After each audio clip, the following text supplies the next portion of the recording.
Now, Kennedy, you're investing from the commercial side. How do you see these donor pools? Is this what's needed, or is there more than just the money? Thanks, Karen. Maybe the first place to start is to just say a bit about what Pembani does and how it's relevant to this question. I'm a junior partner to the Pembani Group. We are diversified industrial holdings group, Pan-African in our approach, and so it is no prizes for guessing that if you believe in the Africa narrative, and Africa growth narrative, you'd want to be in the extraction industries, you'd want to be mining, you'd want to be in power, energy, and infrastructure. And that is exactly what my group does. Our flagship investment in direct primary infrastructure is our controlling stake in AfriSam, South Africa's second largest cement maker, and we also have two renewable power plants, wind farm, Nobles-Fontein, and also Puladi, a solar PV farm. We think these are our growth areas. The opportunities in the continent are just so massive. I will not regurgitate what's been said over and over again here today. But the opportunities with respect to infrastructure and the fact that all of us are busy doing stuff in there, I think tends to hide the fact that there's a bit of cherry picking going on. The real dial moving projects that will change power in this region, in the continent, that will change the issues with respect to energy, cost of doing business, road, rail, ship, ports, intra-regional infrastructure programs. All of those are not being tackled. And they're not being tackled because, in my view, it's not that there isn't enough money. I just think there isn't the right type of money as yet. We'll come back to this just now. Last week we announced at Pembani that through a partnership we have with Remgro, our infrastructure fund had its first close at $245 million.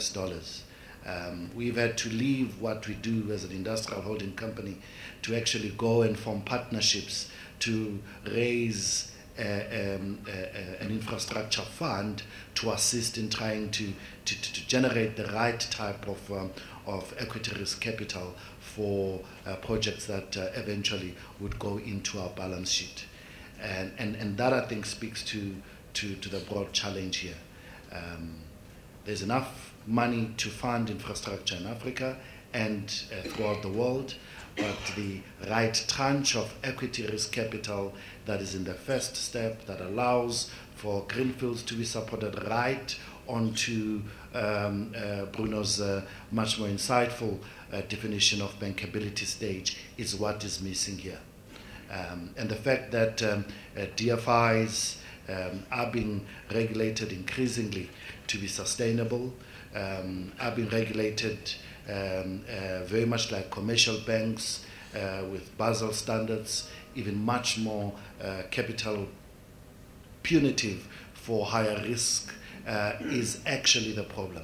It's not DFIs that are a problem. We join your call, Bruno, in saying we've got to ask for our policymakers, we've got to ask for regulators to actually help us differentiate what role each role player has got to play in the continuum of capital made available for infrastructure. I'm delighted to hear what Pete is saying, but again, donors also want their money to have proper returns, not to take too much a risk that's not commensurate with that return, or at least preserve the capital that they put in. I think the model is not working for the kind of dial-moving infrastructure challenges that we face. I think we've got to think long and hard about the kind of risk-sharing model that enables different pockets here, whether it's DFIs, donors, commercial funders, or infrastructure fund managers like ourselves, to actually cut this capital check much more vertically to enable for the right capital structure that's sustainable, taking on the first step, greenfield type, high risk into Cognizance. Thanks, Kennedy.